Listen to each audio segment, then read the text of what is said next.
All right, welcome everyone to the Fortean Tennessee podcast.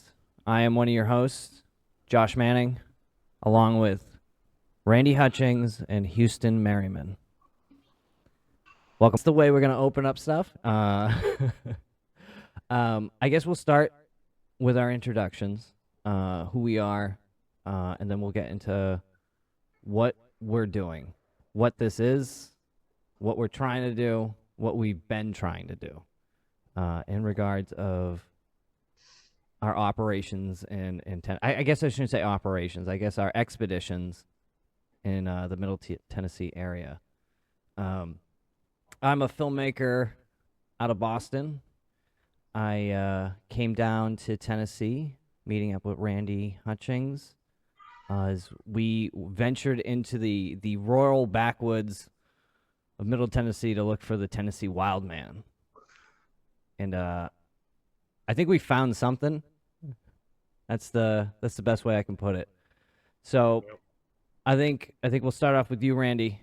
Tell us who you are, a little bit of your backgrounds, and we'll get into the history of like the team here in a minute. But like, kind of give us who you are. How'd you get into this? All right. My name is Randy Hutchings. I'm a researcher here in Middle Tennessee. Field investigator is the term I prefer. Been doing it for about 30 years now, going on 30 years, since the mid-1990s.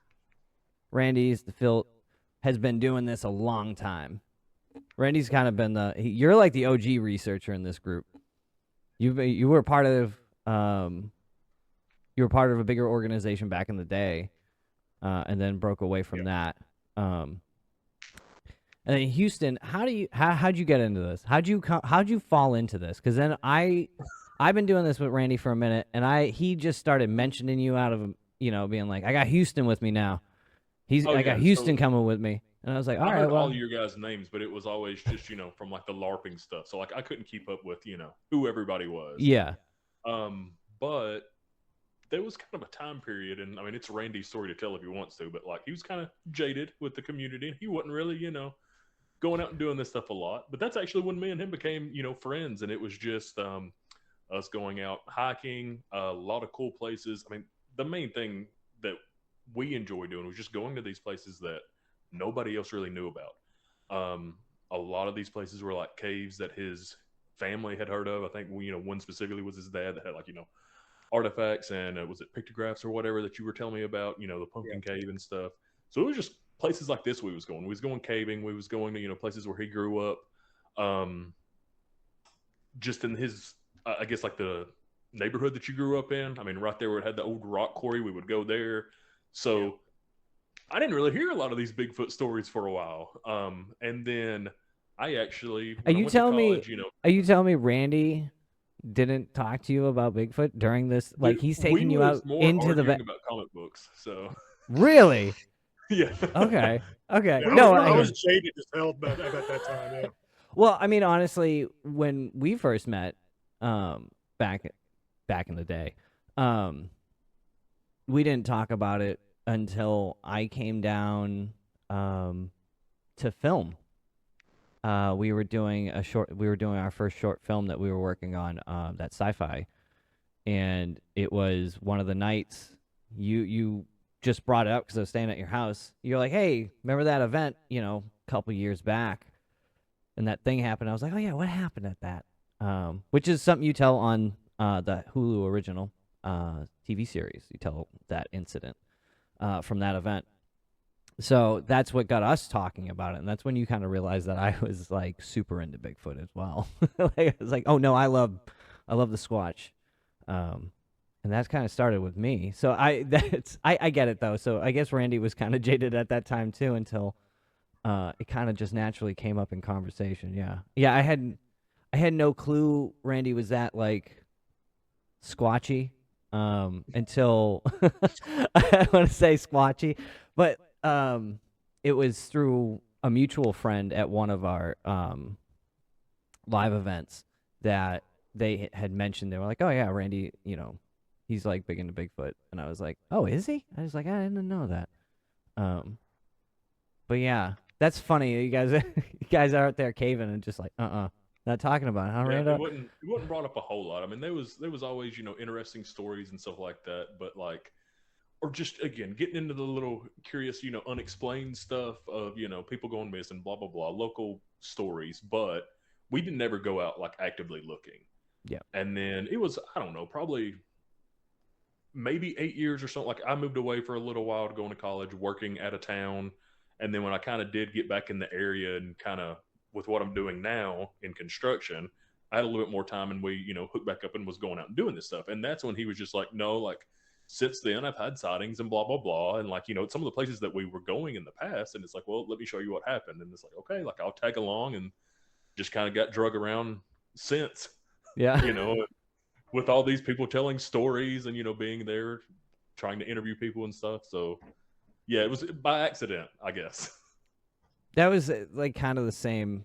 It was like we were shooting the short film and we got kind Yeah. of talking about like all that, you know, what happened and stuff, and like kind of something that I've experienced and also my interest in it. And then just, of course, naturally, I was like, dude, I got a camera. We should just plan something. Let's do this.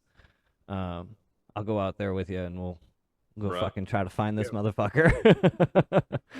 And then yeah. when I actually had my sighting of that juvenile, like Manning was one of the first people I messaged and was like, dude, I don't know who else to tell about this. I remember you 'Cause everyone calling think me. I'm crazy. Yeah, you're like, And he was literally like, you know what? I'll be down there in a month. So yeah. I was like, all right, I'm gonna. I remember I turned to Lauren, my fiance, and I was like, I'm going to Tennessee next month, and she's like, why? I was like, I think we can get him. We have to do this. I remember just like quickly getting like gear together and like all the camera equipment and trying to just like in my head be like, all right, it's Tennessee. I think was this the first. This was the first trip, right? The first big trip. Yep. Mm-hmm. Yeah. I remember trying to. I was watching every like YouTuber out there on like Bigfoot, people who are out doing field research and stuff, and just seeing what they were using for equipment, and just like, because in my head I'm always like, because at that time I was also in film school, so I always looked at it. I was like, you know, people run into these things. All they have is the cell phone, but you know, it's good, but only if you take a nice still photo, and you know, if these things are running around. I was real cocky, and I was like, I'm gonna get this thing. I'm gonna trick this thing. I had such the craziest rig. Do you remember that rig? I had like the GoPro attached to it. I had like everything attached to it. Now I'm like, I just need a stabilizer. My camera on a stabilizer. I need it small and mobile. But that first trip changed everything. Changed everything for me. Because I went in always as like a kid, being like the Patty footage and stuff, being like, there's something out there. There's something out there, you know. And then that first trip, I was just really giddy just to be out there. And, you know, I get to hang out with Randy. I had seen it a little bit, and dude, I've been kind of going back through that footage recently. Yeah, I'm you were supposed to share that with us, and that we hadn't seen that. I'm so sorry. It's I've been watching it and I'm just like, fuck. This happened. And You're talking about the wood clacker footage or the stone first clacker footage? day one, Yeah, when yeah. which was legitimately, I landed that morning. I was so excited to get there because I was going to be there for like what, 12 days. We had like 12 a 10, days, yeah. And I got off the plane. We got there, and Randy's like, "Hey, do you want to do anything?" And I was like, I want to set up the camera and just do like a test run. Can we go someplace? Because we're gonna be in the Tennessee heat. I want to see how the equipment's gonna handle like a whole day outside, and how I'm gonna handle like this equipment with what we're gonna do. If I need to cut down weight and all that. And he was like, "Let's go to this rock quarry."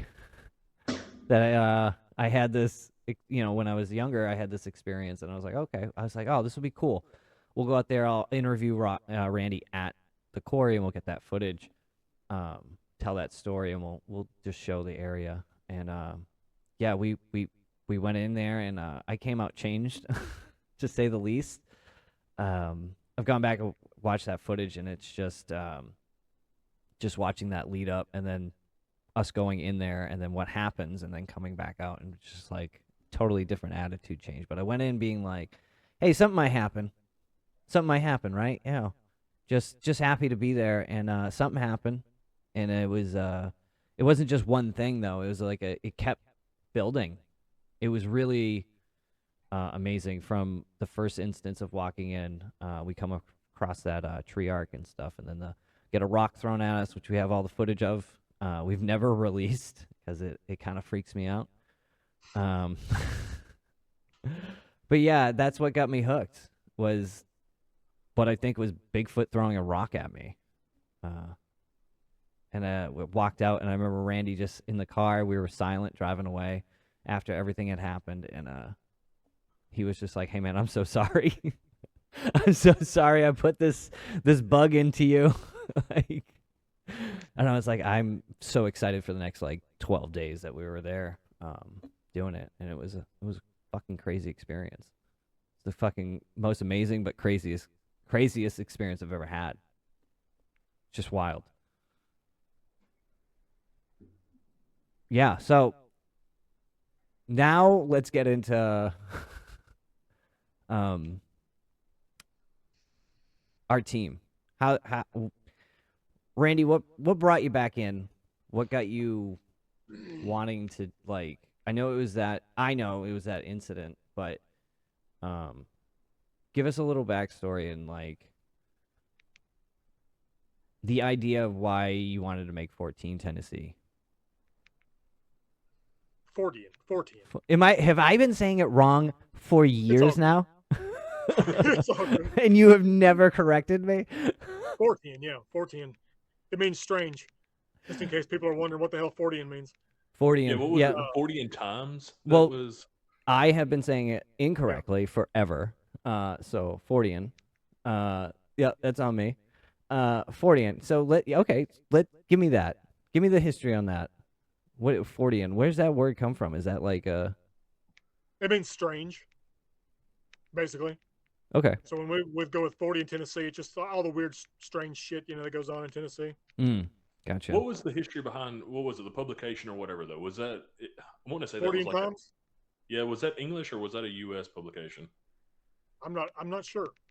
I think they got one over in Britain and over here. Okay. Both. Like I just remember always seeing like they had a bunch of like strange and like the stuff unexplained tales. Yeah. So that's where that came from. Yeah. So I like Houston was saying earlier, there for several years I was really jaded. Back in 2008, basically, there was a really big hoax that happened in the Bigfoot community, the Georgia hoax. Was that the one who said he had the Bigfoot in the freezer? Yep, that's it. And they had a big, story about how they were tracked out by Bigfoot, when they took this one specimen, like you said, it was supposedly in a freezer. Turned out to be a costume with some like possum guts in it when they got it tested. And I knew people that like I respected that fell for that bullshit. And it just made me completely, I don't know, I just lost all respect for a lot of the community there for a while. And what brought me back in was where I was doing the live events, like you were talking about earlier. We had a live event that was 12 days long, and during that 12 days, there was multiple instances that happened at that event that made including a sighting, that made me believe that somewhere in that area there may be something living, right? And at that time, though, I mean, we've discussed this too, that you were like, "There's no way," right? They're in this area. Not at all. That you were like, "There's no way," and I had already done like 3,000 something hours of like on that site. So like I was naively of the belief of like, if there was anything like that in this area, I would have heard about it. I'd know about it, something like that, which is, just my own naivety. Which a lot of hunters say too. I just want to point that out.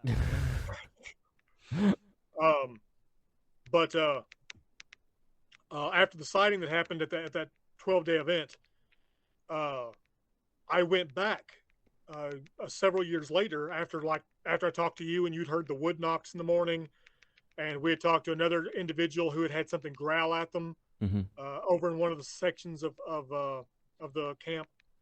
I went back and started wood knocking, just kind of honestly not expecting anything to happen at all. And this one trail we were going down where I was wood knocking, we were about a mile down this trail, and I had knocked about 3 times by this point, and there was a response suddenly off to the left.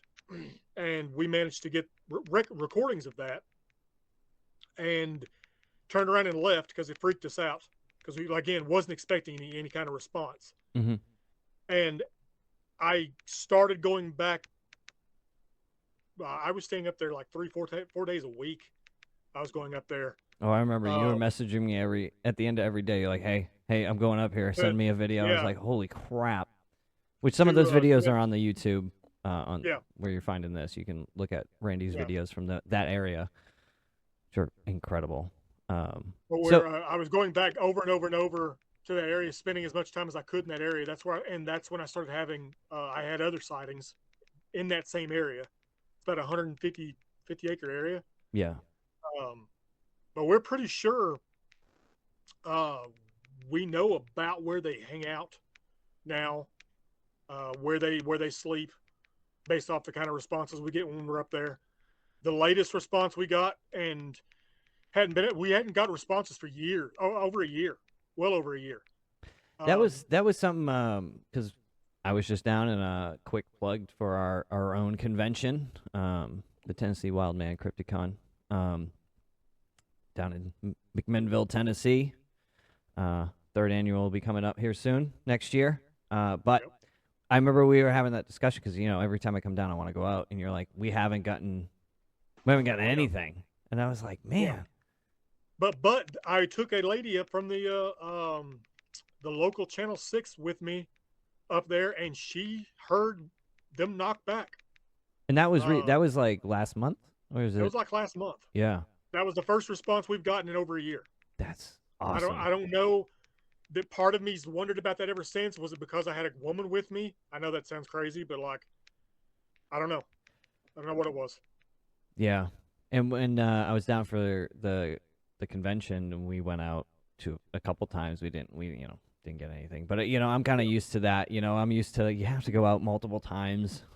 You never know when you're gonna get them at a good time, kind of deal. It really comes down to just spending a lot of time out there where these things are. To get the activity. Yeah, I remember being very jealous because you were going out like every day. I was like, God dang! I was like, I want to be down there. I want to go out with you. I was very happy at that time because you went and got a GoPro, and you were just out there every day recording, and getting some really good things. Yeah, I wore that GoPro out. Yeah, you gotta put that. You gotta bronze that thing. Put it on the shelf. So let's get into the strangeness of Tennessee since the mid 1990s, because that's kind of, you have a lot of stories from that time, things that happened down there. I've heard there's a map somewhere. There's a map there's a really intricate map. That map you're talking about? Yeah. The one that destroys your my gaming computer. PC.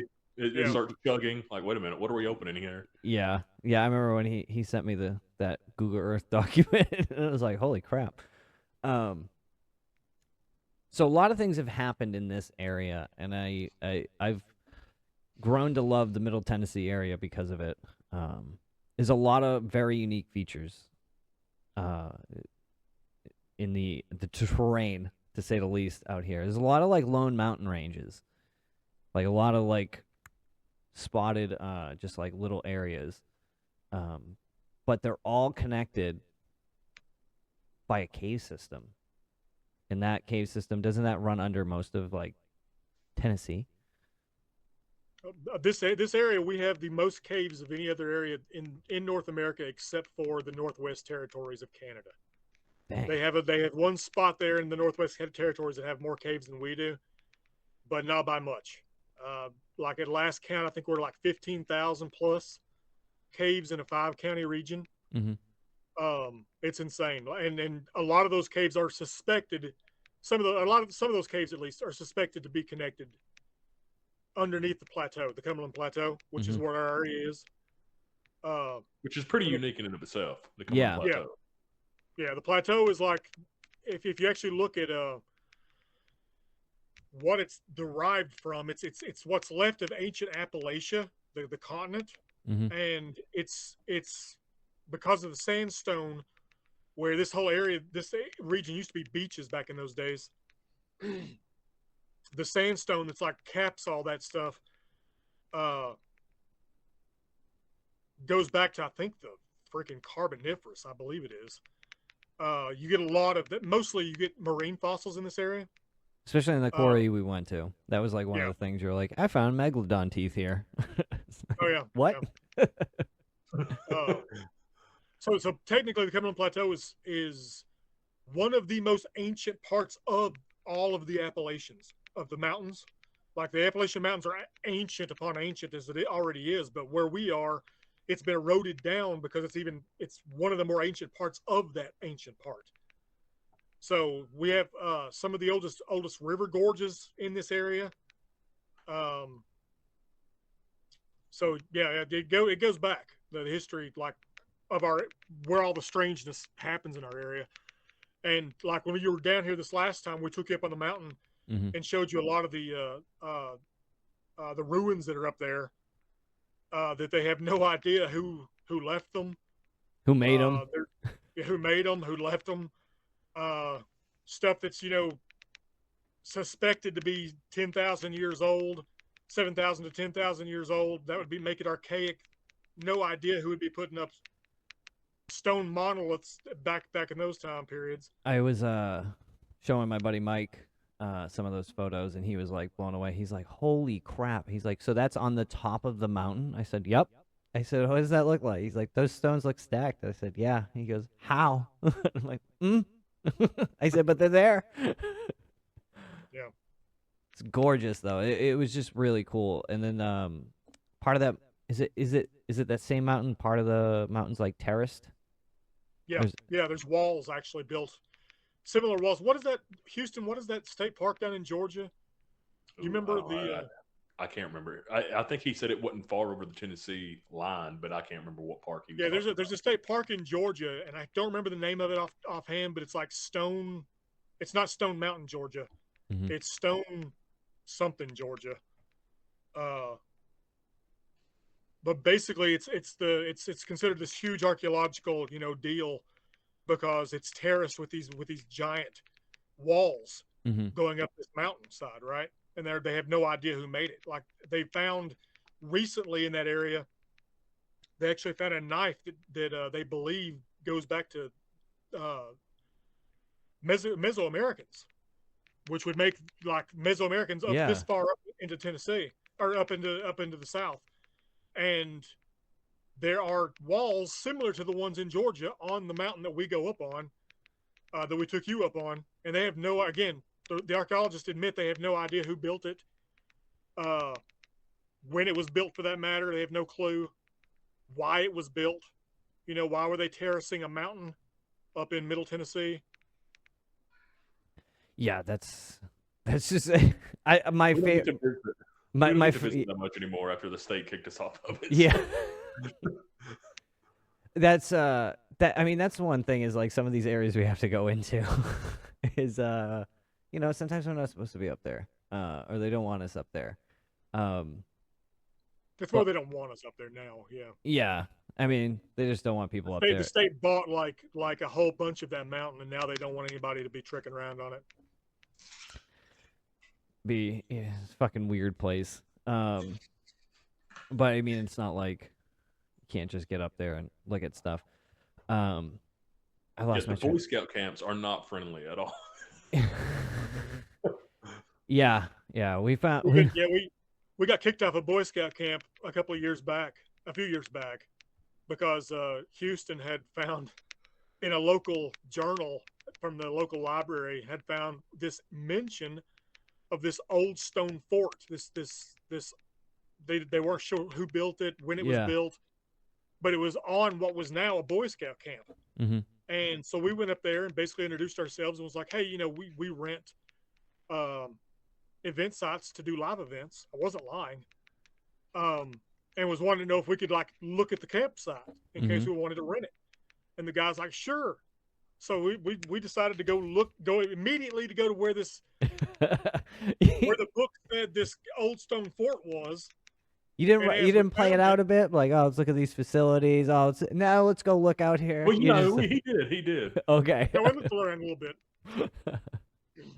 But we went and looked at the old stone fort, and the guy, I guess, somehow knew we were up there, and so the other guy that was with us called him, because that's how we got in contact with him, and he called him and he's like, hey, we just wanted to check out and see about this fort that was mentioned before. We wanted to check that out before we left, and it was a total change in vibe. Like he floored it down the road that we went down to come and get us, and like we kind of met him on the way, but he was not happy like that we were just that we knew that was even there.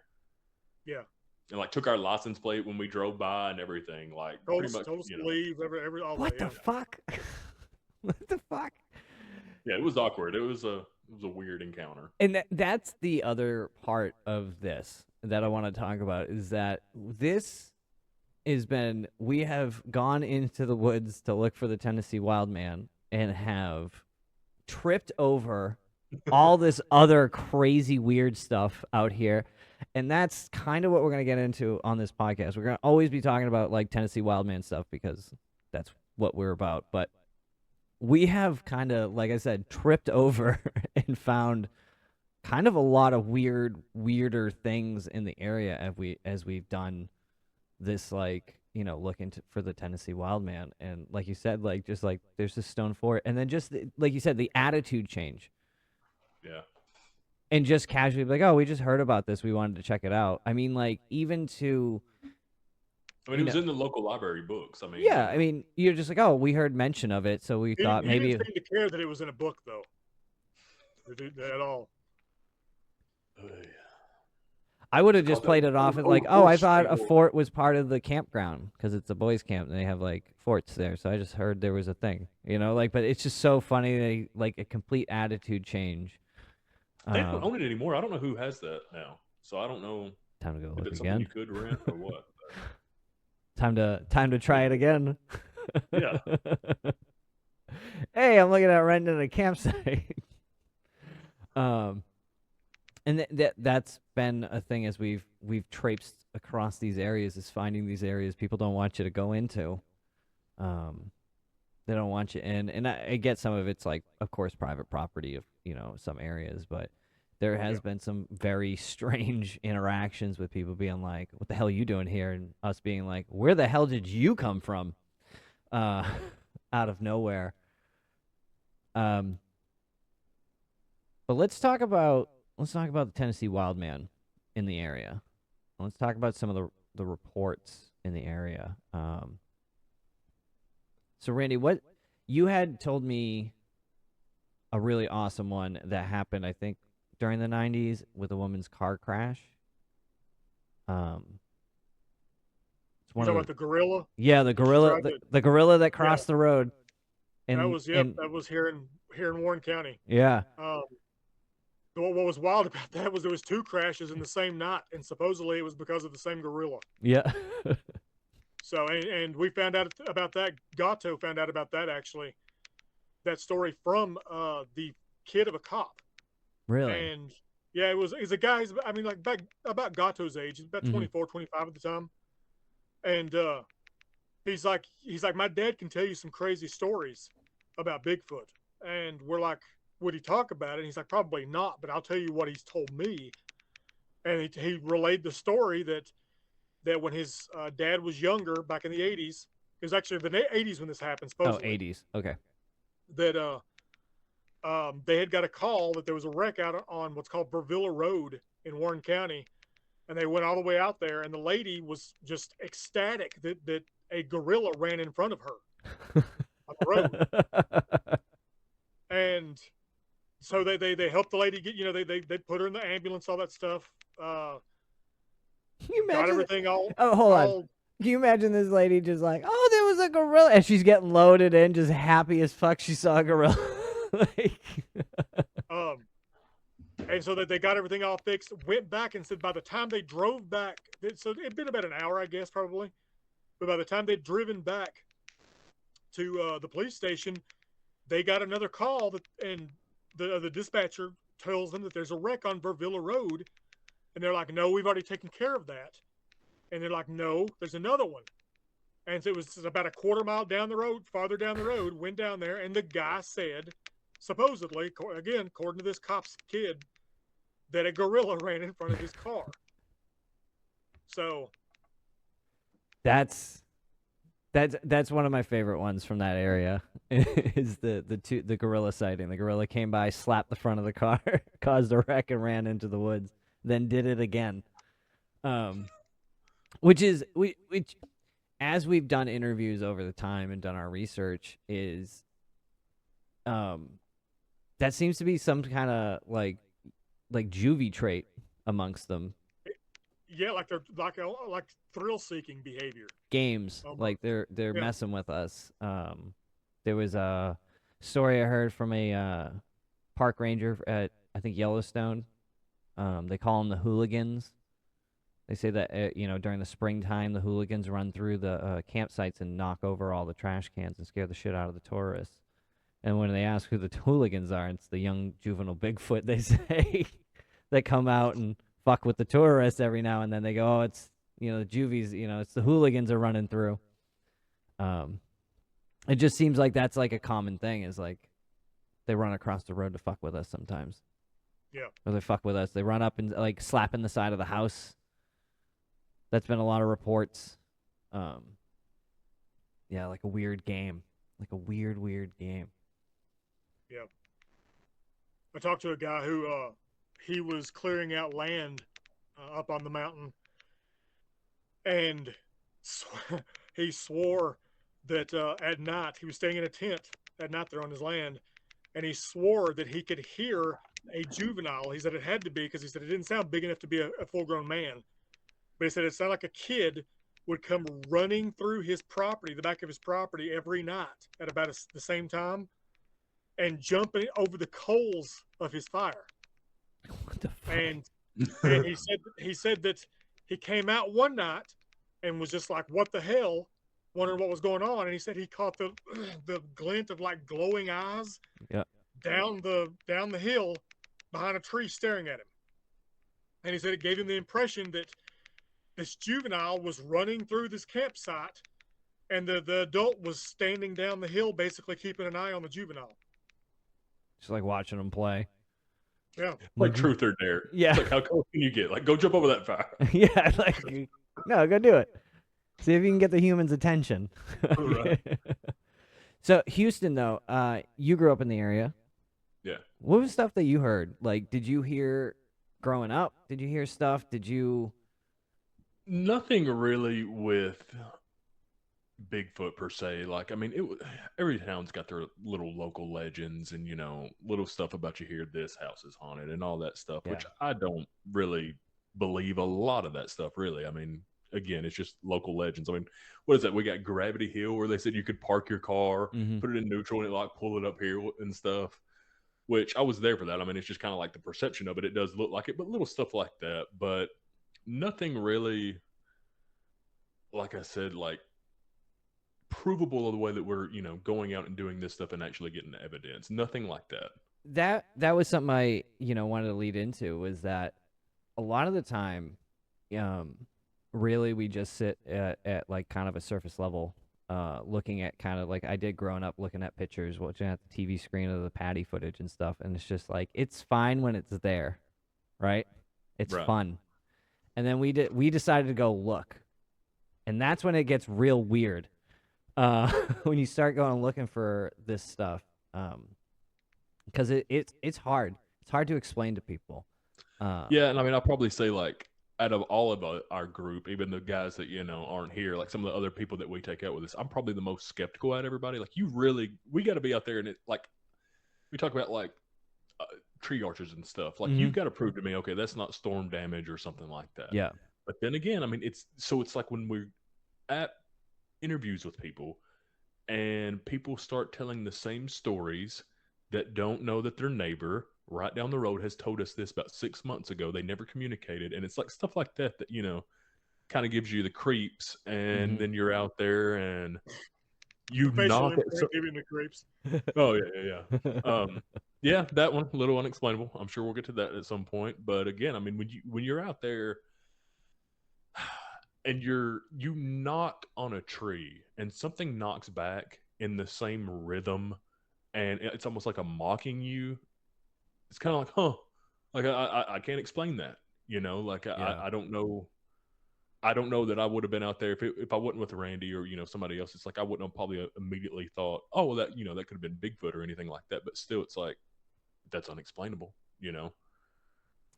And So that's when I, going back to when me and Randy first really started talking about this, and he was asking me about that live event, that 12-day event, because I was at it, and I was going to film school in Tennessee at the time, and I was commuting from the site, the event site, and going to class, and then coming back because I had morning classes. So I was getting up early, and this is during the summer, and I remember getting up, and there was hearing weird things in the wood line, but I'm also just like, I'm from New England, so I just always equate stuff to like, it's the woods, like weird stuff in the wood. Like, it just like, there's always noise in the woods to me. There's always, the trees and stuff.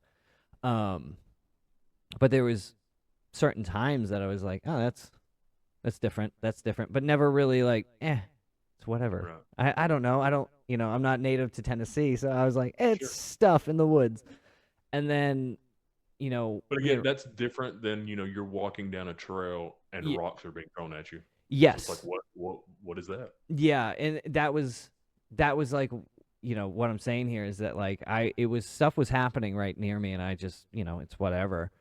But then I was like, I'm gonna go look for this thing, and the first thing that happened to me was like, oh, it's, like I said in it, I love to say it as I rewatched the footage, was just like the way I say it when I see it, I was like, oh, it's one of these tree arcs. Like the way I said it so nonchalant, but also like kind of skeptical. I'm like, oh, all right, this is one of those things. And immediately, like within a second of us being like, Randy being like, yeah, you see how it's jammed in the ground? That's when the rock gets whipped at us, and you hear the thing run off.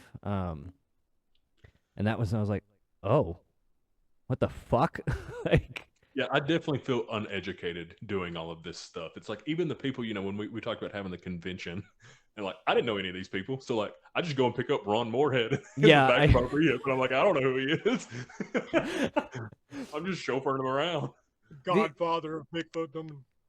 Yeah, the first year we did the convention it was funny that it was like, Randy's like, this is the list, and I was like, how in the F did we get these guys? And they were amazing. I love those guys. Yeah, they're the best. Freaking, they're the best. But like, yeah, I had one of those. I like, of course, I knew who they were, and I've heard their stuff and their work over the years. But yeah, I was a little like intimidated at first because I was like, I'm like a nobody researcher. But then, as running the convention and learning, like talking to those guys, like, I felt better about like the stuff we do and like what we have been doing and trying to do down here in Tennessee. Yeah, for sure. Like I said, I didn't have that problem because I didn't know anybody there. Like I just went and talked to, it was just like strangers to me. Which is great, which is good. Yeah. It helped. Ignorance is bliss. Yeah, right. You're just like, why are people freaked out? Like being like so excited about these people? It's like, oh man, it's like we've had some people travel for pretty far to see some of the guests. I was very like blown away our first year when we had that one couple that was like, we just got here. They're like, we've been driving from New Jersey. I was like, holy crap! Like I didn't think. And then this last year we had a lot of people flew out and came out for it. So, yeah, those guests, our guests for the convention have a have a pretty big pull, which is they have a lot of people that follow their work. It's awesome. And it gave us a chance. And really why we put the convention together was just like, how do we talk to all these people? That was like a big part of what we were trying to do with our research, is the amount of interviews you guys were doing down there when I wasn't down there was incredible. That was the thing Randy was saying, where it's like, if somebody, our area, it does have a lot of activity around here. And it's like, well, we want to be the ones to, do this, because we're one of the few that actually are going out and doing it. We're not sitting behind, a computer just watching videos all the time. Like, we're going out quite often there, different parts of the year. Yeah, we have a unique setup, which is awesome. I sit up here in New England and I'm like, I can't wait to get back down there. Every time with like the past, this last time I was like, got back and I was like, I gotta get back down there. We gotta plan a trip. I gotta do a trip again. So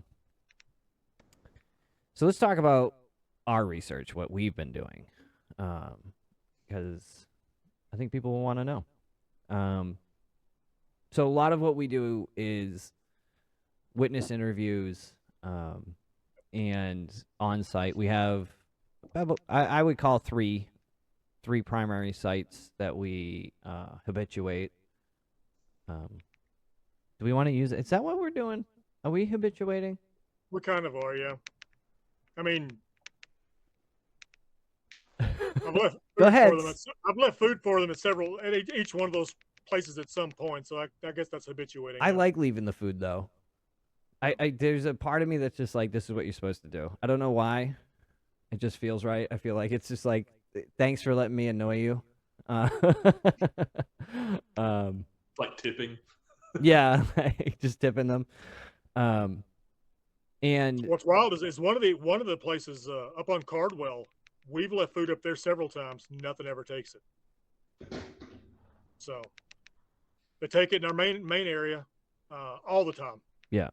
But do not take it at all at Cardwell. And then the quarry, well, you don't really go up to the quarry too often. It's really hard to get up to the quarry now. Me and Houston went up there. When was that? Like 2 years ago? No, it would have been last year. Was it last year? Yeah. We trekked up there. They actually had done some logging in that bottom where we had the rock clacking happen. Yeah. They went in there, did some select logging, and tore up the trails and stuff. So now you have to kind of know how to even get in there. The trail only goes so far now. Yeah. It was pretty rough. Like it was all like, grown up and brush and stuff just from the trees. I mean, they would just knock trees over and we're trying to, climb over. Yeah. That's like my favorite spot. That's where it all happened. Yeah, I'm going pretty slow in that because I'm terrified of snakes. So like Randy's always like, about 10 paces ahead of me while I'm like, checking where my feet are going. The amount of times I've been, out there and trekking around, like the amount of time I've seen like one snake. I'm very cognizant that they're down there, so I'm like pretty cautious with stuff. Like when I go to Tennessee, I don't just reach under a bush. I don't just grab stuff. Yeah. I always try to make sure something before I pick it up off the ground. But the amount we've gone out, I don't see them too often, which is nice. I don't want to have to worry about them too often either. So you're lucky because the majority of rattlesnakes that I've ever seen have been up at that quarry. Or between where you get on the trail and the quarry, actually. So, I think you've seen it. There's been a rattlesnake when we went up there a couple of times, wasn't there, Houston? I don't know. I wasn't close enough to tell. I remember we've got that picture and I remember seeing it. Like I looked down in a hole and it was just like I could tell there was a skin of one, and you reached down and pulled it, and you just kept going and kept going. And like we've got a picture somewhere like things like almost as long as me, and even though it's its skin, I'm like trying to keep my distance from you. But then there was another one too. I don't know what kind it is, dude. It doesn't matter to me. You was baby talking it, and you turned the camera, and I'm like, 30 yards from you. Oh yeah, that was a rattlesnake. Yeah. Yeah. So the other part of our research is you guys do a lot of like historical research too down there. You guys dive into like the local archives in the area to find reports from back in the day, and you've found some interesting stuff. Um, some of my favorite are the posses that were formed to run the wild men off the cliff, which I find fascinating. Grundy County. Grundy County, yeah. We actually talked with a lady who she says that her grandfather took part in this back in the day, and that they would come out of the hollow, which would basically be Savage Gulf State Park now. But they would come up out of the hollows, and they would get seen looking in people's windows, and the locals up there would get on their horses and chase them and run them off the bluffs. And they said that these things would jump off the bluffs into the trees. This had been back in the 20s, supposedly. We're always like, what do you do with that story? Yeah. Most of these stories is like, okay. It's funny is like, you're like, hey, I found this story. I got these newspaper clippings. We got all this stuff. And I'm just like, how do we even fucking present this? Like, this was reported on. This is legit reported on from that time period. And like, that was just normal. And that was something I've tried to explain to people as I've come down here is you got to kind of understand the culture down here too. And that's just normal shit. What do you tell people about the culture when they're like, okay, we're gonna bring you down to Tennessee? I tell everyone, I go when I go down to middle Tennessee, I was like, everyone's so like open and warm. You just got to know how to like talk to them, and like you can't just be like, I'm looking for Bigfoot, like you gotta like kind of be like, hey, you guys do it great, have you heard of anything, going on, your time here? Hey, you've lived here a long time, like what's some of the stories around here? And just getting people to talk and warm up to you. Because a lot of this comes down to, especially when it comes down to the interviews, it's just getting them to trust us, and always being like, this doesn't have to be on camera or recorded. And a lot of this we've been doing this just for I don't know why we've been doing this, honestly. Like, there's been times I was like, why do I have all this footage? Like, what are we doing? But like, it's like our hobby. But getting people to warm up and trust you to tell you that something weird happened to them is a learned skill, I think. Is a skill you have to learn. And I think a big part of it is that we've all gone out there, like Houston, you've been saying, like, we're one of the few people, like, teams that go out there and are out there in the field because luckily three of us are down there in that area, living in that area, and are able to get to it. And that opens people up. I mean, people are way more open when now that I'm down there, when I show up, people are like, oh, you're one of those, you're part of that team. Like, let me tell you something.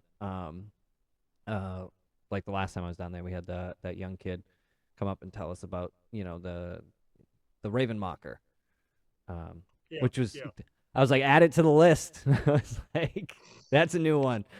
But that was like, I started wanting to look into that because that has some like, folklore of the area. And there's a lot of folklore and myths to the area. And just me as someone who's from New England coming down, letting them know that, like, I know the area. I'm trying to understand the area, respect the area, respect the folklore, and just understanding, like, the lingo to, like, what they fucking call them. I was waiting to tell that because, like, I love when, Randy told me one time, he's like, you can talk to these people and it's like, oh, Bigfoot, Sasquatch.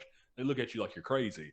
But then you start saying like, oh, Screaming Jack or Wildman or Wood Booger. And they're like, oh, yeah, Wood Booger. We got those out in the woods. It's like, oh, okay. Yeah. And we only got that because we, in the beginning, like I said, learned skill. It was just like Bigfoot this, and it was one person being like, we don't got no Sasquatch, but we got them boogers out there. And that's when we was like, hold on, we got to ask the right way. Do you got one of these? Do you got a booger? Do you got one of these? You got a Raven Mocker? You got that? Because they all connect together in some fashion. There's a lot of overlap. and finding out. And also, we discovered along the way was there's a lot of people who think there's ghost sightings. Yeah. We saw a lot of crossover with certain outdoor ghost sightings that we were like, I think this is actually what they saw. They might have actually seen like a Bigfoot or something like that, or a wild man. When you talk to anyone and you come from a place of like curiosity rather than just you're not looking at them like they're crazy. I mean, either they have a story or they'll tell you like, oh well, my grandpa said that he saw this when he was hunting. It's like, oh well, something there. When they feel like they can, like you said, you're warm enough to kind of have that conversation without being judgmental about it. Yeah. I've had this story for a while. When I was serving in the military, my NCO, eventually over the time he, serving alongside somebody and deploying alongside somebody, you talk about a lot of shit, right? So I always I'll talk about Bigfoot, talk about other stuff, and this was way before I was really doing what we're doing now. I always like to talk about the weird shit. But eventually he told me, he kind of warmed up, and he wasn't like that type of person, but he warmed up and told me something. He was like, so he was stationed in Alaska, and he's a big hunter. He's from Oklahoma. So he's a big hunter. So of course, Alaska as a duty station for a hunter is like, oh my God, that's amazing. A lot of space out there. He said he was out one time, and he was up on kind of like a hill and like a little stand, and it went down into like a little riverbed. There was like a little island, like the river, little stream split, and there was a little river, and there was another hill up, like an embankment with some trees, and he said it was about sun was setting, so he wanted to get back soon, and he started hearing something, so he was like, I'm gonna bag something before I go. And he said he was sitting there, he had his gun ready, he's looking across the stream, and he hears the movement, and he's like, all right, here it comes. And he said he heard it, but he couldn't see anything, so he heard the movement, and it was getting darker, and he was like, all right, I have to, he's like, I'm just going to pull up my flashlight and get out of here and see what maybe scare it off. He said he pulled up the floodlight and flashed across the stream. And he said what he described to me, what he said, he goes, the only thing I could describe it as, it looked like it was hanging off the tree like a monkey, but it looked like a big ass sloth. And he goes, it just looked at me and went and dropped to the ground and started scrambling down the embankment. He said he just shot and then just got on his snowmobile and took off. And I was like, whoa. And I kind of looked at him thinking he was fucking with me. And he was just looked at me like, have you ever heard of anything like that before? And I was just like he was dead ass serious, because I was telling him all this. Randy likes to tell me I'm like the conspiracy connoisseur. I like to I like knowing all these weird things, and I was like, I have never heard anything like that before. And he was like, yeah, me neither. He's like, but yeah, that's one of those stories that stuck with me.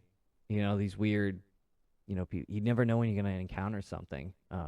Yeah, we've had some weird ones, and but getting people to know that we go out and do this, it gets people to open up a lot easier to come talk to us, because they know we're not gonna mock them. We know they know that we've had our own experiences and stuff.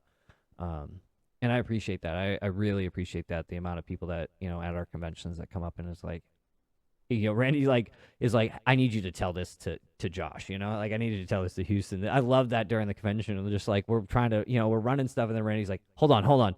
Tell this story to this guy. And I love hearing them, because as we get all of them, we're starting to it's kind of comes together, but it still doesn't. That's the whole thing about this. It's just, it all stays strange no matter what. It's just so fucking weird.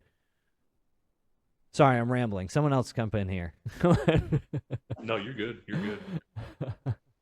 I was genuinely surprised how many locals we had that approached us. I loved it. We had over a dozen locals approach us, telling us that they had some kind of weird, this or that, or. It's okay, and that's why I loved it. It's like, no, come tell us. No one's gonna judge you. It's like, there's other people. There's other people are experiencing stuff. And that's how I try to explain people who are a little bit more skeptical side, from where I work and stuff. They always ask me about stuff. I was like, hey man, people are experiencing stuff. And like I went out and looked and like I experienced something and I still can't fucking explain it. I think I know. But the more we look into this, the fucking weirder it gets. And that's something that's been told to us when I first started doing this. I was just like, hey man, the longer you look, the weirder it's gonna get. And I'm like, all right, yeah, I'm here for it. But it can get exhausting. It can get exhausting. That's why Randy's always apologizes. Like, I'm sorry, man. Like, nobody's gonna believe you. No, it's gonna. This is lonely. It's a curse, man. Bringing people into this in a way. Yeah, I love it though. I like it. To me, it's like this is fun, and it's fun because there's a lot of fucking physical evidence here, and like we as a team have gotten some really good stuff, which I think a lot of what I've done with my footage, and sitting on it was just I think honestly like a trauma response of not wanting to deal with what I've experienced, because it was a 12-day jaunt into the woods that kept getting weirder. I mean, we moved sites, and I was like, oh, we'll see what happens here. And it just, like, things happened. Things kept happening that were similar to what happened at, from day one. That was, an hour. How I don't know how far away, the distance. About 45 miles. Yeah. Yeah, that was another thing with me is, like, me and Randy one time went to one of our spots and heard wood knocks. And I think it was the one y'all called Jazz that kind of like, there's a little knockback. And on the way back, we kind of got back early. I don't know if we was coming back to pick up Randy's son or what, but like we got back a little bit early. And so I was like, oh, let's hit this spot. And it was an old rock quarry that I think you guys had been to one or two other times before with Gato. Yep. And you actually said when we started walking up to it, it was, a certain tree line or something where it's like, this is where we heard the knocks last time. And as we walk up, we hear wood knocks. And it was just, like, we just, again, got there by accident. It was like, we had some extra time. And then, like, something happened there. And it was like, can't explain that. But, and that's where it gets weird. It's just like, you're like, it can't be. And it's always when you're like, it can't be here. And then you go and you're like, something happens. And you're like, come on. This doesn't make sense. Like, Randy says I'm spoiled anyway, so something always happens. He said that to me too, so don't worry, don't feel bad. I'm spoiled too. Like, my first time out was extraordinary. So I mean, this is true. Yeah, I'm a very spoiled researcher as well. But that's why I some years later now I'm like, I got to do something with this. I gotta, like we're doing now, doing this podcast, just talking about it, talking about our area. Because I remember it was a few years ago, Randy, it was like, I don't care about, there's a kind of a, I don't want to say a stigma, but kind of like a unwritten rule where researchers don't like disclose where their research areas are. They don't like talking about it, they don't like sharing it. And I get it too. There's like at first I was like, why don't we tell more people? And, as we got more into it, I was like, I kind of want to protect this. I don't want more people coming out here and fucking with whatever's out here, It's a little selfish, but I don't know if I told you. I don't know if it's selfish, but it's also like kind of, I want to protect what's out there too. Yeah. I don't know if I told you, Manning, but like there was a guy that actually got hold of me that he was like, do you know much about this area? And it's the primary area, our primary area. And I'm like, I know quite a bit about that area. Why do you say it? And he's like, well, because I had something peeking at me from behind a tree. And explained where it was, where he was, and I'm like, that's the same family we're dealing with. Like, and saw this, he saw the thing between these two oaks, twin oaks popping up and looking at him. Which is something we experienced. Tree peeker. The pop up. Yeah. And that's where it gets so fun and kind of unnerving, is like you're starting to get like we're starting to be able to find all the areas that people are getting sightings, and it's all starting to center around the like where we're going, and we're like, okay, well, this is all starting to make a lot of sense with what people are seeing. Would be something you'd like to share, Randy, about kind of this area, about some of the strangeness in this area. Is there anything in particular? There is an old, ancient Chickasaw myth that back in the day, the Cherokee, the Chickasaw, the Choctaw, and the Muskogee Creek all kind of shared this region for hunting. No, they didn't do a lot of settlements. Yeah. There's a few, but not many. Chickasaw claimed the myth of the Chickasaw claimed that this region was known for its giants and its little people, and that the giants were cannibals and would eat each other, and that was one reason they didn't like to hunt this region. And it makes me wonder sometimes if the giants they're talking about are the things we're out there messing with. That's been one of the freakier parts, is like looking up some of those myths and then being like, are we poking this stuff right now out here? Are we messing with something we shouldn't be? Well, I think that's important to talk about too, is like it isn't just, Bigfoot or Tennessee Wildman that we're, interested in. There's definitely other stuff. I mean, for me, one of my favorite things is the archaeology that we go out and we get to, be around and see. We'll talk about it a little bit. Just a little. When was this written? I think it was written in 60 something. It's McNindo at the Milestone, and I checked it out there at the library. But this chapter 1, it says, before the white man came, said it is most probable and reasonable to assume that the area we are now known as Warren County, Tennessee, had at the ancient time a much larger human population than it has today. So again, that was written back in the 60s. And so the population we had back in 1960, they're saying that an ancient time, more of a larger human population was there, from the amount of artifacts there, from the buildings. They said the rock buildings that were up on what we now know as Main Street. So stuff like that is interesting to me. The caving system that we have around here. The caves fascinate and terrify me. The fact that I know that those things are underneath my feet when I'm down there just terrify the fuck out of me. Yeah, we have another guy that we usually send in there because me myself, I'm a little bit too big to do that. I'm good with caves. I'll put the camera. Yeah, we'll give it to Gato. Gato is our cave diver now. Yes, he is. He's not afraid to just dive in there and yeah. He's gonna die one day doing that, man. Seriously, I've seen him dive down some things that was like that. That might just be an animal burrow. Yeah. And he's like, well, I'll check. And it's like, please don't. Can we put a flashlight first? Can we like shove a stick in there first, man? Yeah. And it all wraps up as like it's saying is like we go out and talk to these people and we get a lot of stuff about sightings, but the other part is the folklore and kind of the myth that we get from people too. That's not anything to do with like Bigfoot or anything like that. And they'll just be like, "Oh, do you mean XYZ?" And we're like, "Hold on." Like, what do you mean by that?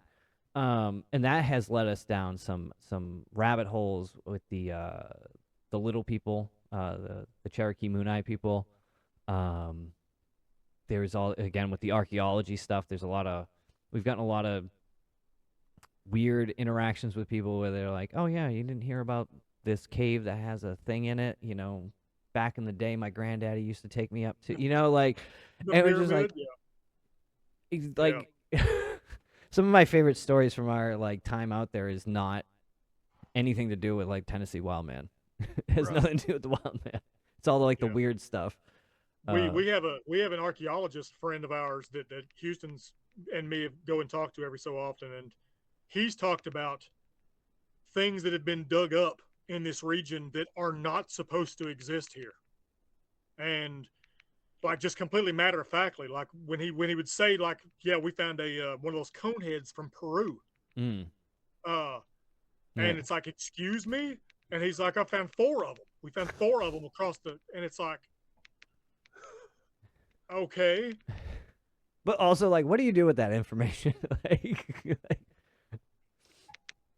Exactly. Really. I mean, and you know, he talks about the archaeology department of Tennessee knows all this crazy stuff that they don't talk about, and it's like, wow, why don't they want to talk about it?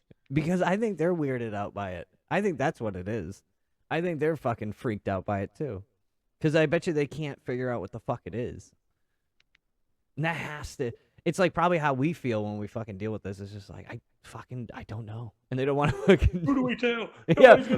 Nobody's gonna believe us. No one's going to believe us. The archaeologists are the same way right now. They're like, no one's going to fucking believe us. Yeah. That's fucking wild. It's fucking awesome, though. I mean, like, so we're in a hotbed of strangeness, Yeah, yeah. and I love it somehow. Weird. And this goes back because again, you guys grew up in the area, so I mean, you grew up experiencing some weird stuff. You know, living in the area and growing up in the area. You know, Randy has told me some stuff, just some weird things. You know, you don't have to not to get into it or anything, but like maybe at some point we will. But, yeah. Anything else you guys want to talk about here? This has been kind of a get to know us episode. Yeah. Kind of, hey, this is who we are. We're gonna little chaotic here, little chaotic on the episode, but it's fine. We're getting our podcast I feel like feet. if we get into like individual stories right now, this is all going to be a 10-hour long episode. Oh yeah, exactly. No, completely. I think we need to kind of on the other episodes focus on a story. I think focus on one individual story, which would be good. Which would be the next episode we're gonna do, which is gonna be right on just on the Tennessee Wild Man. We're gonna focus up on that.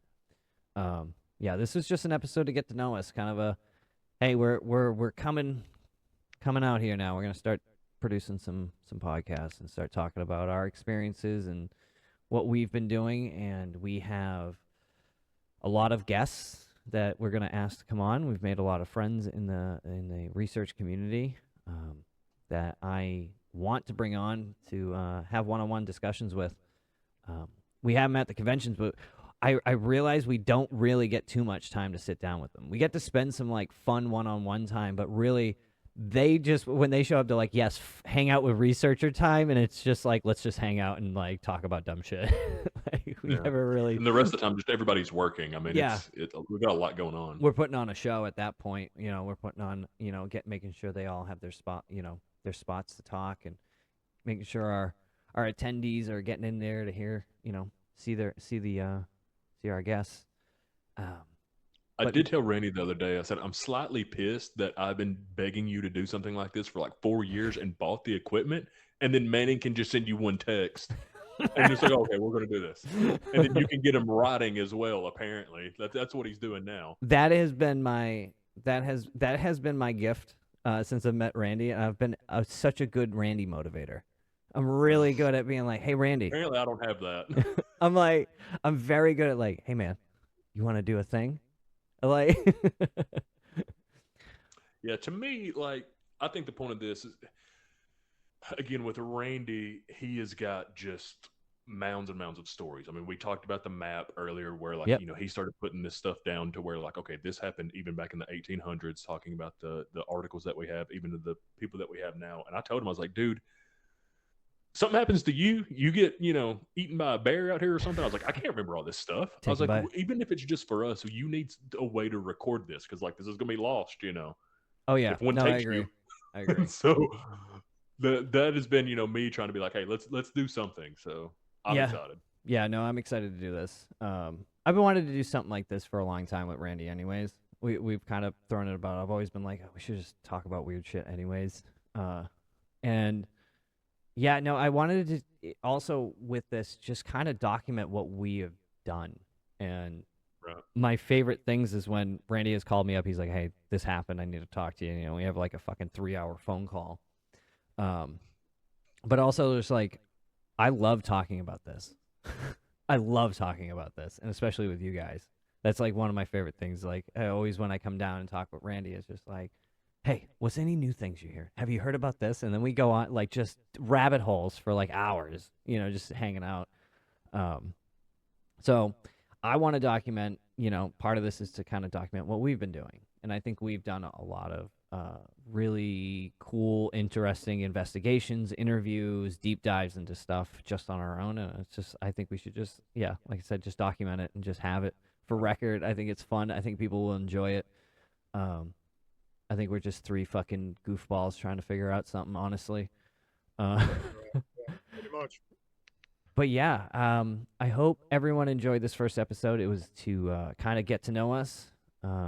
We kind of went over a bunch of stuff. It was a little bit chaotic, but we're going to focus up on the next episodes. We're going to be going into the Tennessee Wildman, Myth or Monster. And that's what the whole episode's going to be about. And our experiences with it. We're going to talk about the legends and myth and everything around our area about it. So thank you all for listening and tuning in. See you guys next time. See ya.